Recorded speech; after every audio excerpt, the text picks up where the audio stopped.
Hi everybody, it's Heather. I am back with another process video for Butterfly Reflections Ink. I am working on a scrapbook layout and was feeling like I needed to get messy. I haven't done this in quite some time, but I decided to pull out my distress inks and make lots and lots and lots of flowers. I was actually inspired by a recent layout that Paige Evans did with a set from Altenew. It was one of their new releases, and she made so many flowers and it looked beautiful. And I have done something similar like this before, but not quite to this extent. This technique is not new to me, and I use distress inks and ink sprays quite often to create backgrounds, and hadn't pulled them out to make embellishments in a very long time, and was just feeling like I needed to get messy. And it was very time consuming, but completely worth it. And I have two Altenew flower sets. One is called Beautiful Day, which is an older set, and another set called Adore You, which is not old, but not part of their new releases either. So that was the stamp set that you just saw, and it has a lot of gorgeous flowers. I think there's 5 or 6 different sizes and a couple of sentiments. So I wanted to kind of make it like sketchy flowers, if that makes sense. So I didn't take too much care in making sure that each flower was completely filled. Yeah, and then I just dropped my black ink, my archival ink at that, which anybody who uses that knows that it stains, but that's okay. I'm using archival ink because it is waterproof, but everything was dry once I did this, and I didn't plan to go back to add any water, but just in case, that's the black ink that I decided to use. So you saw me in the beginning smushing down some ink onto my craft mat and spraying with some water, which activates the distress inks. And if you haven't used the distress oxide inks, what rock have you been living under? But I'm just kidding.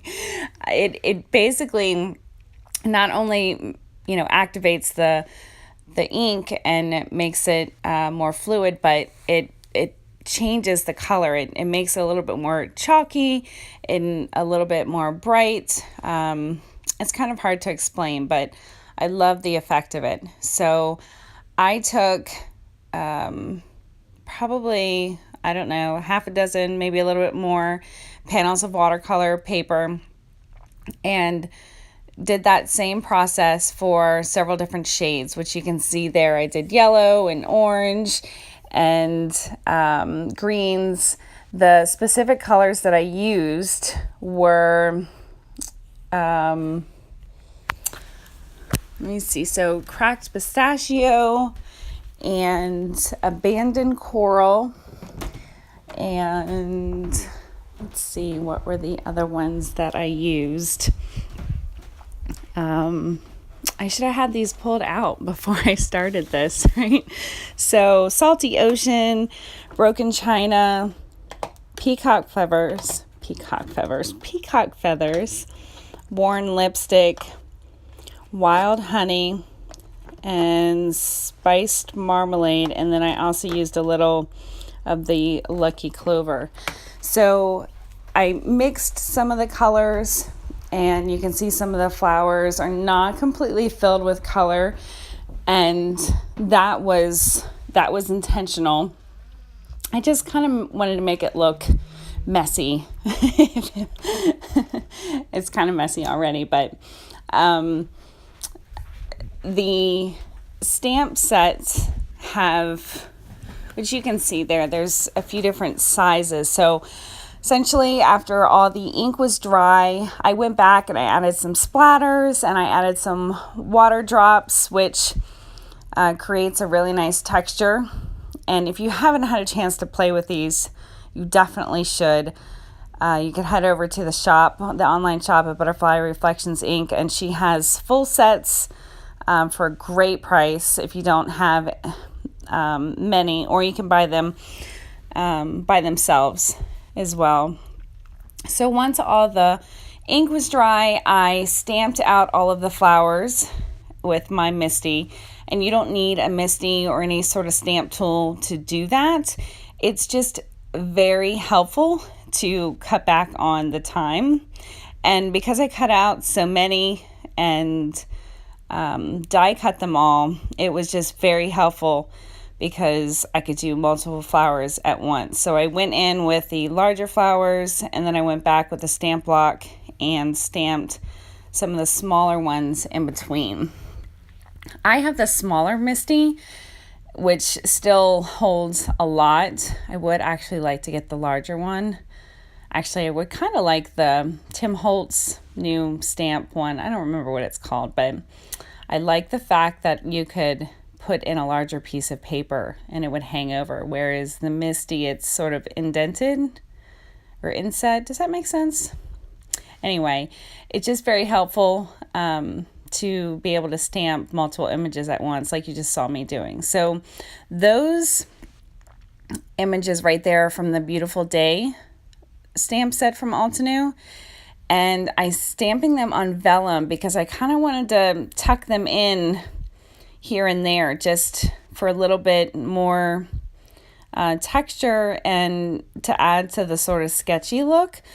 And there's a few different sizes and clusters, and I cut a couple of them down just so I could tuck them in. And you can tell by the just the layout of the flowers. So I grouped all the larger ones at the bottom, and then just sort of wanted them to, I'm not sure, cascade towards the top. Does that even make sense? And I also popped a lot of them up on adhesive backed foam. So there's a lot of dimension to it. And I did that because they're flowers. I didn't want it to all be glued flat. And some of the flowers I glued on one side and tucked it in to the cluster at the bottom. And then I put little pieces of pop dots on the edges, so some of the edges would be curled up. So I really like the way that it turned out. I didn't add anything to the background. Go in a little bit and add some splatters, I think, but there was so much color already with the flowers that I really didn't think it was necessary. So right now I'm just going in with those vellum pieces, and there I'm showing you, or trying to show you all the dimension.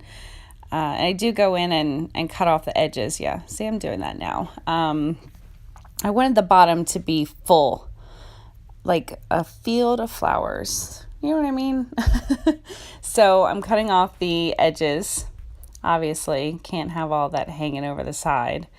And at this point, I hadn't really thought at all about my title, which is a problem sometimes because I don't leave room for a title.